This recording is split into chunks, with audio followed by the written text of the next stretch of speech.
in the last 4 years, what happened is we failed to turn the corner. Under Bob Shirelli and I had much the same vision of how Ottawa should unfold over the next 20 years, and it was surface light rail from Canada to Orleans, south end of the downtown, and a different configuration for our streets. If you look at Preston Street, you get an idea of the kind of way we felt the city should be rebalanced. We can deliver citywide light rail that will change our city for the 21st century, or we can do nothing. And the tunnel is doing nothing. So have I not moved on? Right on, I haven't. You know, it's not the same old story because it's the same old story. It's the same old story because it was the right story. So what would you do? It's pretty clear. We put it out there over and over again. We would start building Canada to Orleans 6 months after I was mayor. And you know, it ain't hard. We've already had the studies. We've got the Carling is E8, North-South is E8.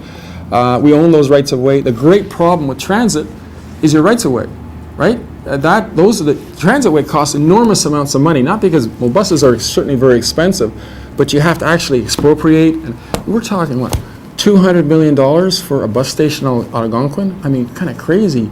$180 million for a couple of kilometers.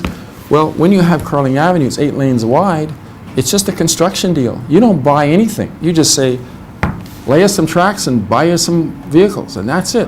It started with the cancellation of the North-South Light Rail line, which I don't think most people in Ottawa understood how much of a disaster that was. We had, in 18 months, managed to secure the lowest cost surface rail in North America, from Barrhaven to the University of Ottawa, which would have been served about a third of our entire population, would have been very easily connected to the airport.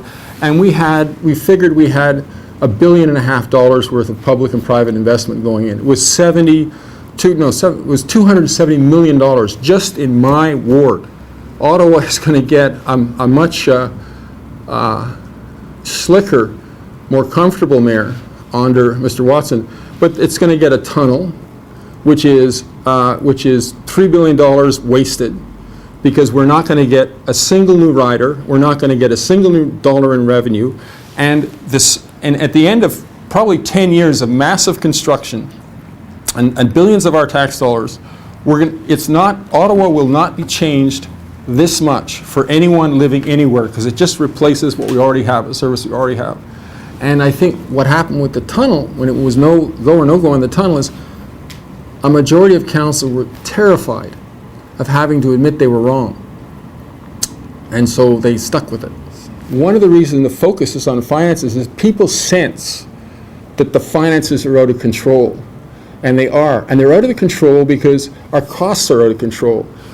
The more we grow the roads, the more we grow the bus system, the more the costs go up, the more the taxes go up. It's an absolutely domino-like relationship. So unless you start growing your city in a way that reduces your costs instead of expands your costs, you're going to be in this tax kind of argument, and you're attacking the problem the wrong way around. You attack the problem by reducing those costs. And right now, our costs for running our city were 35% higher for infrastructure than any other city in Canada. Well, Mr. Denley, I am not replacing the buses. I'm building an entirely new service. The bus system remains in place, continues to operate. We spent billions on it. I'm not interested in screwing around with it. So the transitway remains intact? The transitway remains absolutely intact. My plan is different because I'm saying leave the transitway there, build yourself a brand new service, and see what happens then. See what our growth pattern. If we continue to grow, maybe we'll have to build a tunnel at some point in some way, or maybe we'll have to do something else.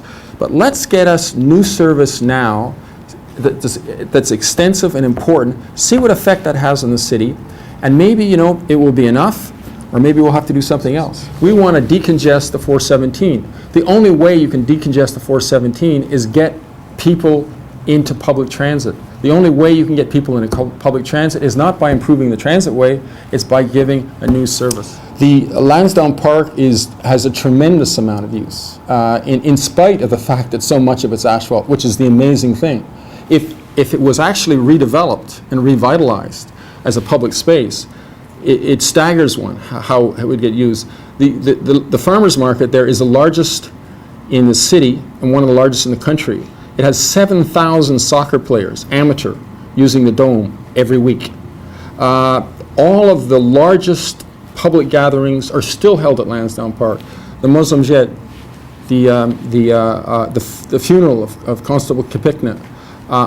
Look at 120 not-for-profit events that go on there every year. It's busy. What I'm proposing at the same time as I propose rescinding the OMB is that we have a 2/3 vote of council to change land use planning, so that you would not have this business of a simple majority, 12 councillors plus one overturning it. In other words, if you want to change the land use of in your neighborhood from 4 stories to 16 stories or 12 stories to 25 stories, which happens now, you just don't come to council and get a simple majority. That's a grave enough change that you need 2/3 majority. And if you get a 2/3 majority, you know something? You probably need to change it. But Carling, I think, is the simplest for people to imagine because it's one of the older arterials. But we put light rail, electric light down the middle of that boulevard, and we widen those sidewalks. We get out the highway lighting, and watch Carling Avenue become the Preston Street of the whole west end of the city. It will fill in with new businesses, new activities. Those parking lots those decaying shopping centers will change. They'll be redeveloped, and it will become the kind of economic and social and cultural boom that Preston Street is. I think in a lot of ways Back to the Future, yeah. I think we had a lot right back when I was a kid. Yeah. What we want to do is we want to decongest our roads. That's why you're putting a ring road out there, but it won't do it.